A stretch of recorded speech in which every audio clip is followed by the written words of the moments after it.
பிடிச்சுப்பே கிடையாதுங்கிற துறை ஒரு அயோக்கியமான பொதுப்பணி தலைவர் காட்டிருக்கான். தமிழ்நாட்டில் இருக்கும் குடியிருப்புகள், சாலைகள், தெருக்கள் ஆகிய பொது இடங்களில் இருந்து ஜாதி பெயர்களை நீக்குவதற்கான வழிகாட்டு நெறிமுறைகளை வெளியிடப் போவதாக தமிழக அரசு சில நாட்களுக்கு முன்பு அறிவித்திருந்தது. கடந்த 2 நாட்களாக ஒரு வீடியோ சமூக வலைதளங்களில் மிகவும் பரவலாக பரவி வருகிறது. அந்த வீடியோ இது உங்களுக்காக. இவங்க எல்லாம் திறக்க கூடாது, தண்ணிய இவங்க எல்லாம் தொடக்கூடாது, வெறி பிடிச்சுப்பே கிடையாதுங்கிற துறை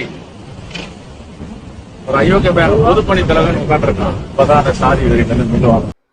தமிழ்நாடு மாநில காங்கிரஸ் தலைவரும் மற்றும் ஸ்ரீபெரும்புத்தூர் சட்டமன்ற உறுப்பினருமான அண்ணன் செல்வ பெருந்தகை தான் இவர்.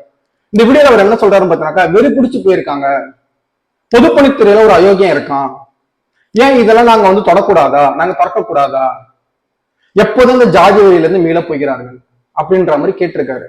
அவர் யாருன்னு பாத்தீங்கன்னாக்கா, திமுக அரசோட ஒரு கூட்டணி கட்சி தான் அவரு. அதுவும் ஒரு மாநில தலைவர்.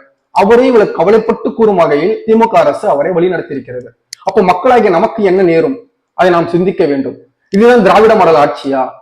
திமுக அரசின் விடிய ஆட்சி இதுவும் ஒன்று. மக்களாகிய நீங்கள் புரிந்து கொள்ள வேண்டும். மேலும் செல்வ பெருந்தகை குறிப்பிடும் அந்த நபர் யார் என்பதை மறக்காமல் நம்மளோட கமெண்ட் பாக்ஸ்ல கமெண்ட் பண்ணுங்க. எங்களை ஃபாலோ பண்ணாதவங்க ஃபாலோ பண்ணிக்கோங்க. அப்படியே எங்களை சப்ஸ்கிரைப் பண்ணாங்க சப்ஸ்கிரைப் பண்ணிக்கோங்க. தேங்க்யூ.